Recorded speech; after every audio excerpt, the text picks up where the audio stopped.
Sir ನಿನ್ನೆ ಘಟನೆ ನಂತರ ಯಡಿಯೂರಪ್ಪನವರು ಕೂಡ ಕರೆ ಮಾಡಿ ನಿಮ್ಮ ಜೊತೆ ಮಾತಾಡಿದ್ದಾರೆ. ಇವತ್ತು ಮನೆಗೆ ಕರೆಸ್ಕೊಂಡು ಮಾತಾಡಿದ್ದಾರೆ ಸರ್. ಏನು ಮಾತುಕತೆ? ನಾನು ನರೇಂದ್ರ ಮೋದಿ ಅವರ ಹೆಸರನ್ನು ಹೇಳ್ಕೊಂಡೇ ಓಟ್ ಕೇಳುವಂಥದ್ದು, ಪಕ್ಷದ ಚಿಹ್ನೆ ಹೆಸರು ಹೇಳ್ಕೊಂಡೇ ನಾನು ಓಟ್ ಕೇಳುವಂಥದ್ದು. ಬೇರೆ ಯಾವುದೇ ಅಭ್ಯರ್ಥಿ ಹೆಸರಾಗಲಿ ಅವೆಲ್ಲ ನಮಗೆ ಸೆಕೆಂಡ್ರಿ, ನಮಗೆಲ್ಲ ಕೂಡ. ಸೊ ಆ ದೃಷ್ಟಿಯಿಂದ ಯಡಿಯೂರಪ್ಪ ಅವ್ರಿಗೂ ಕೂಡ ನಾನು ಭರವಸೆಯನ್ನು ಕೊಟ್ಟು ಬಂದಿದ್ದೀನಿ. ಏನಿಲ್ಲ, ನನಗೆ ನಿರಂತರವಾಗಿ ನಾನು ನಮ್ಮ ನಾಯಕರಾದಂಥ ಯಡಿಯೂರಪ್ಪ ಅವರು ಮತ್ತು ವಿಜೇಂದ್ರ ಅವರು ಕೂಡ ಲೋಕಸಭಾ ಸ್ಥಾನ ಅಭ್ಯರ್ಥಿ ಘೋಷಣೆ ಆದಮೇಲೆ ನಾನು ಒಂದು 2-3 ದಿನ ಸಹಜವಾಗಿ ಸ್ವಲ್ಪ ಬೇಜಾರು ಇದ್ದೇ ಇರ್ತದೆ. ಹಂಗಂತೇಳಿ ನಾನು ಮನೇಲಿ ಕೂತ್ಕೊಂಡಲ್ಲ, ನನ್ನ ನಿತ್ಯ ಕೆಲಸ ಕಾರ್ಯಗಳೆಲ್ಲ ಓಡಾಡ್ತಾ ಇದ್ವಿ. ಸೊ ಅದ್ರ ಬಗ್ಗೆ ಯಾಕಂದರೆ ಇವರು ಸಾಕಷ್ಟು ಪ್ರಯತ್ನವನ್ನು ಕೂಡ ಮಾಡಿದರು ನಮ್ಮ ಪರವಾಗಿ. ಅದು ವರಿಷ್ಠರು ತೀರ್ಮಾನವನ್ನು ತಗೊಂಡಾದಮೇಲೆ ಇವತ್ತು ನಾವು ಭಾರತೀಯ ಜನತಾ ಪಾರ್ಟಿಗೆ ನಾವು ಕೆಲಸ ಮಾಡುವಂಥವ್ರು. ಯಾಕಂದರೆ 45 ವರ್ಷ ನಾನು ಪಕ್ಷದಲ್ಲಿ ಕೆಲಸ ಮಾಡಿ ಎಂಥ ಸಂದರ್ಭದಲ್ಲೂ ನಾನು ಪಕ್ಷದ ವಿರುದ್ಧವಾಗೂ ಮಾತಾಡಿಲ್ಲ. ಪಕ್ಷದ ನಾಯಕತ್ವದ ಬಗ್ಗೆನೂ ಎಲ್ಲೋ ಅಲ್ಲಿ ಇಲ್ಲಿ ಕೆಲವ್ರಿಗೆ ನಾನು ನೇರವಾಗಿ ಮಾತಾಡೋದು ಬಿಟ್ಟರೆ ಕನಸು ಮನಸ್ಸಲ್ಲೂ ಅದ್ರ ಯೋಚನೆ ಮಾಡಿಲ್ಲ.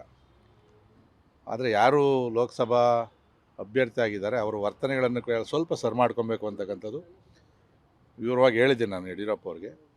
ಇವತ್ತು ಕೂಡ ನಾಮಪತ್ರ ಸಲ್ಲಿಸವ್ರೆ, ಅದರಲ್ಲಿ ನನಗೂ ಮಾಹಿತಿ ಇಲ್ಲ.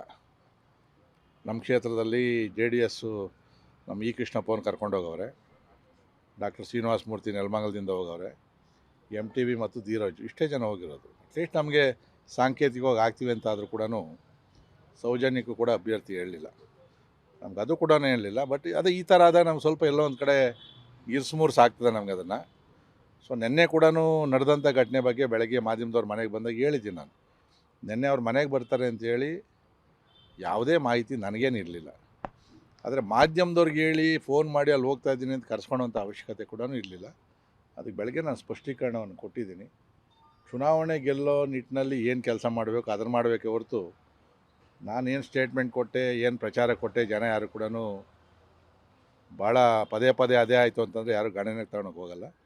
ನಮ್ಮ ಯಲಹಂಕದ ಸಿಸ್ಟಮ್ಮೇ ಬೇರೆ ಐತೆ. ನಾವು ಕೇವಲ ಚುನಾವಣೆ ಕೆಲಸ ಮಾಡೋಂಥರಲ್ಲ, ನಿರಂತರವಾಗಿ ಜನಗಳ ಸಂಪರ್ಕದಲ್ಲಿ ಇರ್ತಕ್ಕಂಥವ್ರು. ಇವತ್ತು ನನ್ನ ಪ್ರಮುಖ ಕಾರ್ಯಕರ್ತರದ್ದು 60 ಜನ ಸಭೆ ಕರೆದಿದ್ದೀನಿ. ನಾಳೆ ಅಮಿತ್ ಶಾ ಅವ್ರ ಪ್ರೋಗ್ರಾಮ್ ಐತೆ. ನಾಳೆ ಎಲ್ಲ ಶಕ್ತಿ ಕೇಂದ್ರ ಪ್ರಮುಖರು ಮೇಲ್ಪಟ್ಟವರೆಲ್ಲ ಕೂಡ ಕಾರ್ಯಕ್ರಮದಲ್ಲಿ ಭಾಗವಹಿಸ್ತೀವಿ. ನಾಳೆ ಪೂರ್ಣವಾಗಿ ಅಲ್ಲೇ ಇರ್ತೀವಿ. ಅದಾದಮೇಲೆ ನಾವು ಸ್ಟ್ರಾಟಜಿಯನ್ನು ಮಾಡ್ತೀವಿ. ಯಲಹಂಕದಲ್ಲಿ BJP ಭಾಳ ಭದ್ರವಾಗಿರ್ತಕ್ಕಂಥದ್ದು, ಯಾವುದೇ ವ್ಯಕ್ತಿ ಮೇಲೆ ಆಧಾರ ಆಗಿರ್ತಕ್ಕಂಥದ್ದಲ್ಲ. ಸೊ ನಮಗೆ ಯಡಿಯೂರಪ್ಪ ಅವರು ಕೂಡ ಪಕ್ಷದ ಪರವಾಗಿ ನೀನು ಓಡಾಡಬೇಕು ಅಂತಕ್ಕಂಥ ಮಾತನ್ನು ಹೇಳಿದ್ದಾರೆ. ನಾನು ಯಾವತ್ತೂ ಕೂಡ ಯಡಿಯೂರಪ್ಪ ಅವ್ರ ಮಾತನ್ನು ಅಲ್ಲಗೆಳ್ದವನಲ್ಲ. ನಾನು ಎಂಥ ಸಂದರ್ಭದಲ್ಲೂ ಕೂಡ ಮಾತಾಡಿದ್ದೀನಿ ಹೊರತು ಅಂತಿಮವಾಗಿ ಅವ್ರು ಏನು ಹೇಳಿರ್ತಾರೋ ಆ ಪರವಾಗಿ ನಾವು ಕೆಲಸವನ್ನು ಮಾಡ್ಕೊಂಡು ಹೋಗಿದ್ದೀನಿ. ಸೊ ನನ್ನ ಪಕ್ಷದ ಪರವಾಗಿ ಕೆಲಸವನ್ನು ನಾನು ಮಾಡ್ತೀನಿ.